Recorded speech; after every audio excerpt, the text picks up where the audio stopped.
নমস্কার, সপনাভিক নিউজ নেটওয়ার্কে স্বাগত। ফের শিরোনামে ভূপতিনগর। এবার মুখ্যমন্ত্রীর জেলা সফরের আগেই মানিকজোড় গ্রাম থেকে বিপুল পরিমাণ বিস্ফোরক উদ্ধার করল ভূপতিনগর থানার পুলিশ। আনুমানিক 17 কেজি বিস্ফোরক উদ্ধার করেছে পুলিশ, এমনটাই খবর। এছাড়াও কয়েক বস্তা বোমা তৈরির সরঞ্জাম উদ্ধার করেছে পুলিশ। গ্রামের ধানের জমির মধ্যে থাকা একটি শালু থেকে বাজি, বোম এবং বোমা তৈরির সরঞ্জাম উদ্ধার হয়েছে। উদ্ধার হওয়া বারুদ থেকে কয়েকশো বোমা তৈরি হতে পারত, এমনটাই আশঙ্কা প্রকাশ করছে পুলিশ। প্রসঙ্গত, এই ভূপতিনগর থানার নারুয়াবিলায় বিস্ফোরণে মৃত্যু হয়েছিল 3 জন তৃণমূল কর্মীর। মুখ্যমন্ত্রীর জেলা সফরের আগে এই বিপুল পরিমাণ বোমা তৈরির সরঞ্জাম উদ্ধারের ঘটনা তাই তাৎপর্যপূর্ণ। কে বা কারা এই বিস্ফোরকগুলি মজুত করে রেখেছিল তা জানতে শুরু হয়েছে তদন্ত। সত্যব্রত রায় শিক্ষা প্রতিষ্ঠান থেকে খেলাধুলোর জগৎ, সোদপুর হাই স্কুল থেকে শুরু করে সোদপুর ক্লাব, পাশাপাশি বিখ্যাত ওবেরয় হোটেলের চিফ সেক্রেটারির পদের দায়িত্ব সামলানো।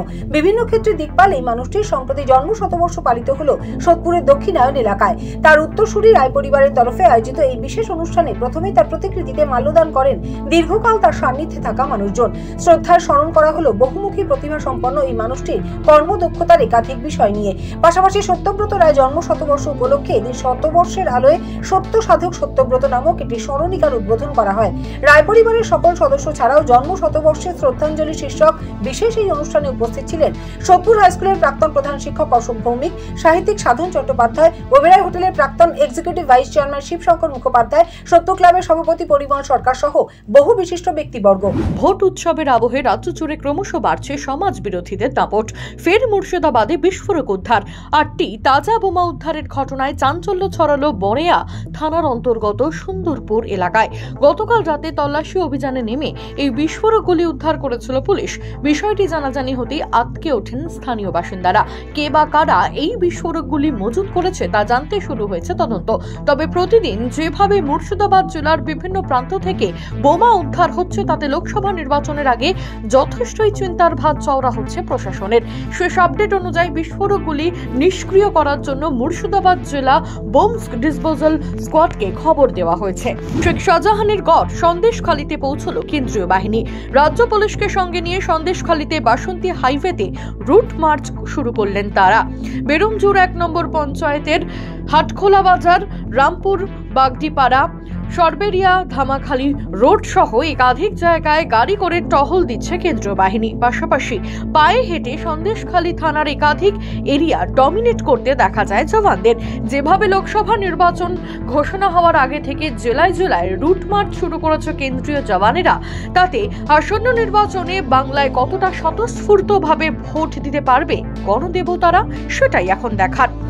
আসন্ন লোকসভা ভোটের দিনক্ষণ এখনো প্রকাশ না পেলেও প্রথম দফার প্রার্থী তালিকা ইতিমধ্যেই ঘোষণা করেছে বিজেপি। আর এর মধ্যে এ রাজ্যের মোট 42টি আসনের মধ্যে 20টি আসনের প্রার্থীদের নাম প্রকাশ করেছে ভারতীয় জনতা পার্টি। এবার লোকসভা ভোটে যাদবপুর কেন্দ্রের বিজেপি প্রার্থী ডক্টর অনির্বাণ গঙ্গোপাধ্যায়। আগেরবার এই আসন থেকে বিপুল ভোটে জয়যুক্ত হন তৃণমূলের তারকা প্রার্থী মিমি চক্রবর্তী। তবে এবার আর পুরনো প্রার্থী অর্থাৎ অনুপম হাজরা নন, বরং অনির্বাণের ওপরই ভরসা রাখল দল। অন্যদিকে অনির্বাণও ভোট যুদ্ধে ঝাঁপিয়ে পড়তে আর দেরি করতে চান না, তাই স্থানীয় কোয়াবেরিয়া শিব মন্দিরে পুজো দিয়ে দলের কর্মী সমর্থকদের সঙ্গে নিয়ে দেওয়াল লিখনের মাধ্যমে ভোট প্রচারে বেরিয়ে পড়লেন অনির্বাণ। চলতি বছরের লোকসভা ভোটে জয়ের বিষয়েও বেশ আশাবাদী যাদবপুরের বিজেপি প্রার্থী। লোকসভা ভোট আসতে আর বেশি দেরি নেই, আর তাই জোর কদমে ভোটের ময়দানে নেমে পড়েছে বিভিন্ন রাজনৈতিক দলগুলি। এর মধ্যে আবার ভোটের দিনক্ষণ ঘোষণার আগেই প্রথম দফার প্রার্থী তালিকা ঘোষণা করেছে বিজেপি। তাই এদিন ইংরেজবাজারের 3 নম্বর ওয়ার্ডের মালঞ্চপল্লী এলাকায় দেওয়াল লিখন করলেন ইংরেজবাজারের বিধায়িকা তথা মালদা দক্ষিণ লোকসভা কেন্দ্রের বিজেপি প্রার্থী শ্রীরূপা মিত্র চৌধুরী। দেওয়াল লিখনের পাশাপাশি গানের সুরেও গলা মেলাতে দেখা গেল তাকে।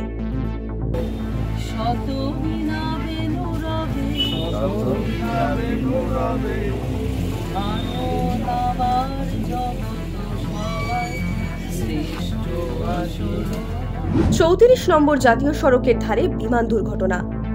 তবে ঘটনাস্থলে গিয়ে নিতান্তই নিরাশ হলেন স্থানীয় বাসিন্দারা। কারণ দুর্ঘটনা ঘটেছে বটে, কিন্তু তা বড়সড় নয়। এমনকি বিমানটিও যাত্রীবাহী নয়, বরং এয়ার ইন্ডিয়ার এক বিকল বিমান, যা নিলামে কিনে পাঞ্জাবের একটি সংস্থা নিয়ে যাচ্ছিল। আর এয়ারপোর্ট থেকে বেরোতেই জাতীয় সড়কের ধারের একটি লাইট পোস্টের সঙ্গে ধাক্কা লাগে বিমানটির। তবে দুর্ঘটনার খবর চাউর হতেই প্রচুর মানুষ ভিড় জমান বিমান দেখতে, আর সেই সঙ্গে নিজস্ব তুলতেও ভুললেন না তারা। স্থানীয় সূত্রে খবর, রাতের দিকে যশোর রোডে যানবাহনের সংখ্যা কমলে বিমানটিকে পাঞ্জাবের উদ্দেশ্যে নিয়ে যাওয়া হবে। উত্তর 24 পরগনা থেকে শান্তনু বিশ্বাসের রিপোর্ট, 7 আওয়ার নিউজ নেটওয়ার্ক। জয় হিন্দ। সমস্ত খবরের আপডেট পেতে লাইক করে সাবস্ক্রাইব করুন 7 আওয়ার নিউজ। সেই সঙ্গে বেল বাটন প্রেস করতে ভুলবেন না। আপনাদের একটা সাবস্ক্রিপশন আমাদের জন্য অত্যন্ত মূল্যবান। জয় হিন্দ।